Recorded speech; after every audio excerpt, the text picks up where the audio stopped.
कितने बजे जारी हुई 22वीं किस्त और कितने किसानों को मिली 2-2 हजार रुपया, चेक करें। PM Kisan 22th installment release time today. PM Kisan Yojana की 22वीं किस्त जारी हो चुकी है। खुद प्रधानमंत्री नरेंद्र मोदी ने इस किस्त को जारी किया है। उन्होंने बताया है कि अगर आप भी पीएम किसान सम्मान निधि योजना से जुड़े हैं और पात्र हैं तो आपके भी आज 22वीं किस्त का लाभ मिला होगा।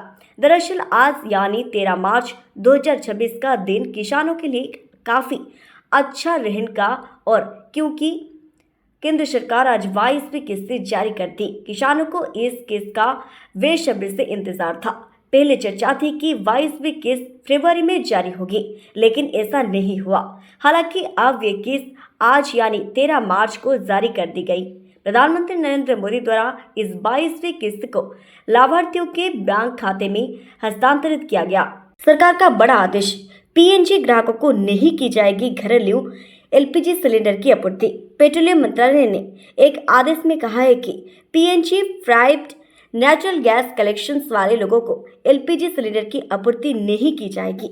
मंत्रालय ने कहा है कि ऐसे लोगों के पास अगर घरेलू एलपीजी कनेक्शन भी है तो वे रिफिल और सिलेंडर को तुरंत सरेंडर कर दे, और ऐसे लोगों नए घरेलू एलपीजी कनेक्शन भी ना मिले। पीसीबी ने टी20 वर्ल्ड कप में हार के बाद खिलाड़ियों पर जुर्माना लगाने वाली खबरों का किया खंडन।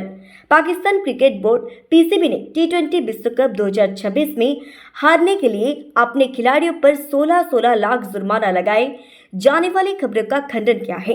पीसीबी के प्रवक्ता आमिर मीर ने कहा, पीसीबी द्वारा ऐसे कोई निर्णय नहीं लिया गया था। ये सब सोशल मीडिया की अगुवाई थी। ऐसा कोई प्रावधान या मिसाल नहीं है। सरकार का बड़ा आदेश, पीएनजी ग्राहकों को नहीं मिलेगा घरेलू एलपीजी सिलेंडर। पेट्रोलियम मंत्रालय ने एक आदेश में कहा है कि पीएनजी कनेक्शन वाले लोगों को एलपीजी सिलेंडर की आपूर्ति नहीं की जाएगी। मंत्रालय ने कहा है कि ऐसे लोगों के पास अगर घरेलू एलपीजी कनेक्शन भी है तो वो रिफिल ना ले, सिलेंडर को तुरंत सरेंडर कर दें, और ऐसे लोगों नया घरेलू एलपीजी कनेक्शन भी ना लें। युद्ध के बावजूद नहीं बढ़ रही है सोने के दाम। बाजार निवेशक के अनुसार ईरान, इजराइल, अमेरिका युद्ध के बावजूद सोने में स्थिरता का मुख्य कारण भू राजनीतिक जोखिमों में पहले ही शामिल है और इसका दाम अधिक हो रहा है। निवेशक ने गोल्ड फ्यूचर से निकलकर कच्चे तेल का रुख किया है। हालांकि विशेषज्ञों के बताया कि संघर्ष बढ़ने और तेल की कीमतें ऊंचे रहने पर सोने में फिर से बड़ी तेज आ सकती है। कितना बड़ा संकट, सिर्फ हॉर्मुज़ से हुई एलपीजी की दिक्कत, फिर पेट्रोल डीजल पर असर क्यों नहीं, जानिए सब कुछ। स्ट्रेट ऑफ हॉर्मुज़ बंद होने से एलपीजी को लेकर ही दिक्कत क्यों हुई, पेट्रोल डीजल पर इसका असर क्यों नहीं हुआ, इसके पीछे कई कारण है। इस खबर में हर एक फैक्टर को विस्तार से समझाया गया है। मीडिया और सोशल मीडिया के थ्रू मिडिल ईस्ट में चल रही है जंग के बीच भारत की एलपीजी आपूर्ति चेन बुरी तरह से प्रभावित हुई है। गैस स्टेशन पर सिलेंडर भरवाने के लिए लंबी कतारें लगी, दर्जनों रेस्टोरेंट और ढाबे बंद हो गए हैं और घरों में लोग बुकिंग के लिए कई दिनों का इंतजार कर रहे हैं। लेकिन यह स्थिति क्यों पैदा हुई, जिसका जवाब क्या सिर्फ स्ट्रेट ऑफ हॉर्मुज़ का बंद होना है? जंग के कारण यह रास्ता बंद है। यहीं से ग्लोबल एनर्जी का टी20 फीसदी हिस्सा पर हो रहा चुकाना है। यह जीवाश्म ईंधन का प्रमुख निर्णायक है। इस रास्ते से होते हुए एनर्जी भारी मात्रा में भारत आती है। एलपीजी, एलएनजी और क्रूड ऑयल भारत के लिए इस रास्ते से 50% से ज्यादा आते रहे। ऐसे में यह भी सवाल खड़ा होता है कि एलपीजी पर क्यों ऐसा बर्ताव और दबाव दिखाई दिया, जबकि पेट्रोल डीजल पर इसका कोई असर नहीं हुआ। इसके दाम भी नहीं बढ़े और लोगों को आसानी से मिल भी जा सकता है। एलपीजी गैस सिलेंडर को लेकर 9 मार्च से शुरू हुई दौरान ये शब्द कई गुना बढ़ गई है। 12 मार्च से कुछ सीएनजी, डीजल और पेट्रोल स्टेशन पर लगी लंबी कतारों के इस डर का असर साफ दिखाई दिया। हालांकि ऐसे मामले बहुत कम थे।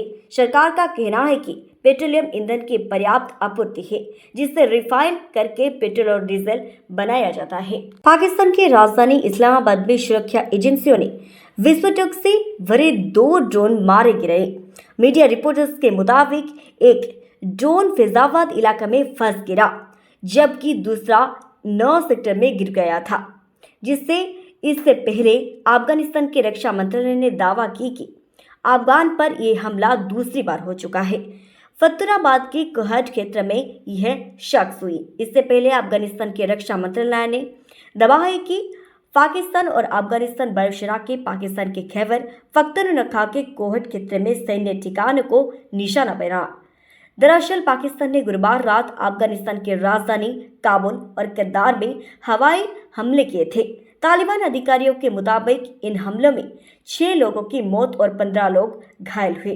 इस बीच पाकिस्तान एयरपोर्ट अथॉरिटी ने कहा है कि इस्लामाबाद इंटरनेशनल एयरपोर्ट पर उड़ानें सामान्य रूप से जारी हैं और एयरपोर्ट बंद होने की खबर गलत है। असम के सिलचर में पीएम मोदी ने की 23,550 करोड़ की विकास परियोजना की शुरुआत। प्रधानमंत्री नरेंद्र मोदी ने असम के सिलचर में 23,550 करोड़ की विभिन्न विकास परियोजना का उद्घाटन व शिलान्यास किया। इन परियोजना की लगभग 22,866 करोड़ का Silchar high speed corridor, 565 crore की अनुमानित लागत वाला सिलचर टाउन फ्लाईओवर और करीब 122 करोड़ का पंथरकंडी कृषि विद्यालय के शामिल हुए हैं। पीएम मोदी ने अंबिकापुर में 3 परियोजना का भूमि पूजन भी किया है।